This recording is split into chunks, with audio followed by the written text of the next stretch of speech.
But also, have you had those tough moments? I mean, you're at 40, 41? 41, What's yeah. the toughest time you've had so far? And, because on this show, we could talk a lot about mental health and, helps a lot of people. But is there something that was a tough time to get through and you needed to work through it?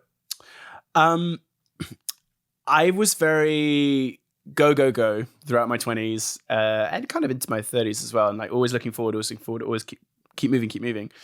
The first time that I ever really had a breakdown that I couldn't deal with was shooting that movie, The Physician, because it was 65 days, I think, and I was in every single day. And I had never done that before. Exhausted. It just physically, you get up every day and you're doing it and it's great.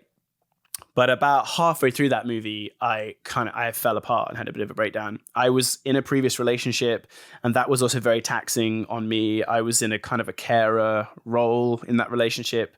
She had joined me on the film, and halfway through, I had this breakdown, and I realized like, oh, I can't go to you, so I went somewhere else.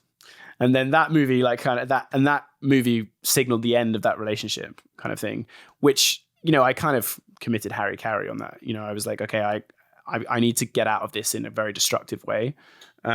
Which self-sabotage. Yeah, and I absolutely did, because I honestly was too cowardly to get out of it in any other way. And like I had so much going on, and I was like, okay, I'm just going to do something bad. And when you're young, you learn from those things. Absolutely. But I would never get into that situation again. Right. I had been in that relationship from 19.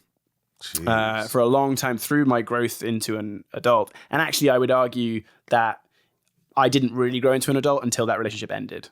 And I had done that movie, and then I went through a lot of looking at myself, and my now wife has really helped me to grow as a person, and basically because she questioned me and was like, why are you doing this pattern of behavior? And she broke up with me. Like we dated for a bit, and then she broke up with me. She was like, you're not ready for this. And I was like, oh shit, I really want to be with this person. Because you don't know how to just. Yeah. I was still being a bit destructive and not respecting her. I was still, because I functionally was just growing but I knew that I didn't want to lose that person as well. So there was a lot of stuff going on, but I knew that I wanted to have children with this person. And I like deep down, I was like, this is the person. Shit, I got to figure this out. So I did. I took some time, and you just have to deal with some home truths and be honest with the person that you're in a relationship with as well.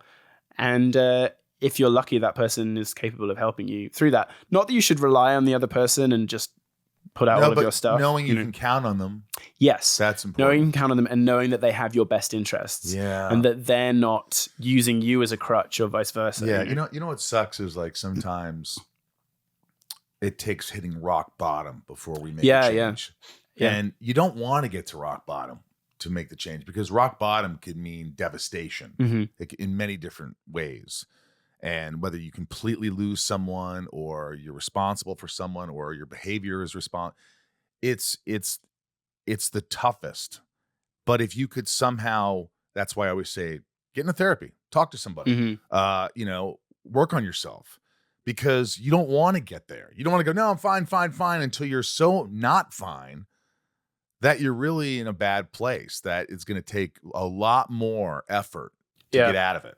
So, but at least, but you learn from it. You learn from it, and you can also see, the only way is up from rock bottom as well. And you can really if you're not completely destroyed, like you can work your way up again. I just realized, but I just remembered, like, the reason I had a bit of a breakdown, that movie, I got to the end of that movie, and then I realized I had to confront the relationship and like, okay, we have to end this. And it was painful for a lot of different reasons. But one of the major ones was that it was the first thing that I had ever failed at.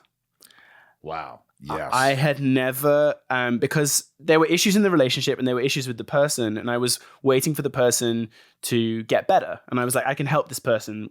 And then I realized I couldn't, and I would never be able to fully help this person.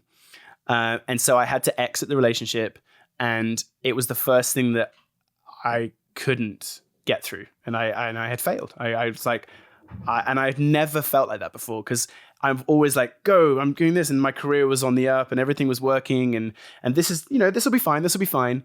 And then I had to admit it would never be fine. and maybe I wasn't the person to help this person, you know. And I remember you get all those really dark thoughts and it like comes up from your guts, and it's like, oh, well, like, they say terrible. every great, mind says that the only way to truly succeed is to fail. You have to fail time and time again. And some people who haven't had real failure, it hurts and it sucks. And the older you get, the worse it is. But if you can get through that, which you will, mostly, unless you kill someone, that's utter failure. No, but it should make you a better person. You should come out of it stronger and wiser. And you're right, you will. You know, you will. If you can just keep going, and it's the hardest thing.